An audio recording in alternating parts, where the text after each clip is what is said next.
ভারতীয় সীমান্তে ড্রাগনের থাবা। প্রকৃত নিয়ন্ত্রণ রেখা পেরিয়ে কতটা ভেতরে চীন। হিমালয়ের বরফাবৃত চূড়া থেকে শুরু করে ডোকলামের মালভূমি, ভারত ও চীনের মধ্যকার প্রায় ৩,৪৮৮ কিলোমিটার দীর্ঘ প্রকৃত নিয়ন্ত্রণ রেখা বরাবর আবারও উত্তেজনার পারদ তুঙ্গে। সাম্প্রতিক কিছু স্যাটেলাইট ইমেজ, স্থানীয় সূত্র এবং গোয়েন্দা তথ্যের উপর ভিত্তি করে জানা যাচ্ছে, ভারতীয় ভূখণ্ডের কয়েক কিলোমিটার অভ্যন্তরে কৌশলগতভাবে অবস্থান মজবুত করেছে চীনা পিপলস লিবারেশন আর্মি। আন্তর্জাতিক সংবাদ মাধ্যমে এই খবরটি আসার পর থেকেই দক্ষিণ এশিয়ায় ভূ রাজনীতিতে নতুন করে চাঞ্চল্য তৈরি হয়েছে। অনুসন্ধানে দেখা গেছে, চীন কোনো বড় ধরনের সম্মুখীন যুদ্ধ না গিয়ে সালামি সলাইসিং বা ধীরে ধীরে জমি দখলের দীর্ঘমেয়াদী কৌশল বেছে নিয়েছে। পূর্ব লাদাখ, অরুণাচল প্রদেশ এবং উত্তরাখণ্ডের কিছু এলাকায় যেখানে দুই দেশের সীমান্ত নির্দিষ্ট নয়, সেখানে ভারত যে এলাকাগুলোতে নিজেদের দাবি করত তার কয়েক কিলোমিটার ভেতরে ঢুকে স্থায়ী বা অস্থায়ী কাঠামো তৈরি করেছে চীনা বাহিনী। প্রকৃত নিয়ন্ত্রণ রেখার ওপারে গত কয়েক মাসে চীন রাতারাতি নতুন রাস্তা, হেলিপ্যাড, সামরিক ছাউনি এবং ক্ষেপণাস্ত্র প্রতিরোধী বাংকার তৈরি করেছে। এমন কিছু বিতর্কিত এলাকায় রাতারাতি আস্ত মডেল গ্রাম গড়ে তোলা হয়েছে, যা মূলত ছদ্মবেশে সামরিক চৌকি হিসেবে বহুলভাবে ব্যবহৃত হচ্ছে।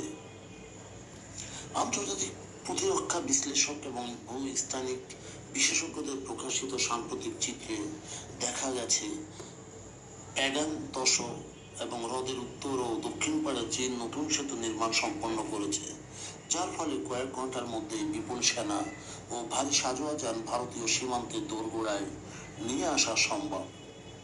ডিমচক এবং টেপসাং সমভূমিতে ভারতীয় টহল পয়েন্টগুলোর কাছাকাছি চীনা সামরিক যানের নিয়মিত উপস্থিতি লক্ষ্য করা গেছে, যা ভারতের ঐতিহ্যগতভাবে টহল দেওয়ার অধিকারকে বাধাগ্রস্ত করছে। ভারতীয় প্রতিরক্ষা মন্ত্রক আনুষ্ঠানিকভাবে বড় ধরনের অনুপ্রবেশের কথা সরাসরি স্বীকার না করলেও সীমান্তে ভারতীয় সেনার মিরর ডিপ্লয়মেন্ট, অর্থাৎ চীনের সমপরিমাণ সেনা ও অস্ত্র মোতায়েন, স্পষ্ট করে দেয় যে পরিস্থিতি কতটা সংবেদনশীল। লাদাখের স্থানীয় রাখাল এবং পশুপালকদের সূত্রে জানা গেছে, আগে তারা যে সমস্ত চারণভূমিতে যেতে পারতেন, এখন চীনা সেনার আপত্তির কারণে সেখানে যাওয়া যাচ্ছে না। প্রতিরক্ষা বিশেষজ্ঞদের মতে এর অর্থ হলো ভারত কার্যত কয়েক কিলোমিটার এলাকার নিয়ন্ত্রণ হারিয়েছে বা সেটি এখন নোম্যান্স ল্যান্ডে পরিণত হয়েছে। চীনকে টেক্কা দিতে গিয়ে ভারত এখন বর্ডার রোডস অর্গানাইজেশন এর মাধ্যমে সীমান্ত এলাকা অল ওয়েদার টানেল এবং কৌশলগত বিমান ঘাঁটির দ্রুত সংস্কার করছে। এই অনুপ্রবেশ কেবল দুই দেশের সীমান্ত বিরোধ নয়, বরং এটি এশিয়ায় আধিপত্য বিস্তারের লড়াই। ইউক্রেন সংকট এবং মধ্যপ্রাচ্যের অস্থিরতার সুযোগে বেইজিং দক্ষিণ এশিয়ায় নিজেদের অবস্থান আরও শক্ত করতে চাইছে।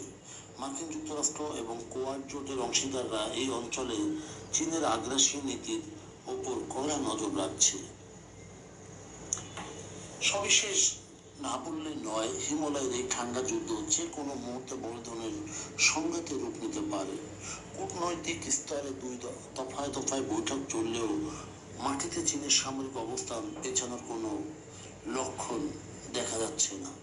ভারতীয় ভূখণ্ডের অভ্যন্তরে চীনের এই নিঃশব্দ প্রবেশ ঠেকাতে ভারতকে এখন সামরিক এবং কূটনৈতিক উভয় ফ্রন্টে আরও আগ্রাসী নীতি গ্রহণ করতে হচ্ছে। বন্ধুগণ, যদি আমাদের এই তথ্য গল্প আপনার ভালো লাগে তাহলে লাইক এবং শেয়ার দিন, এবং এখন আজ আমাদের সঙ্গে থাকার জন্য ধন্যবাদ। আমাদের ফলো দিন এবং সাবস্ক্রাইব করুন।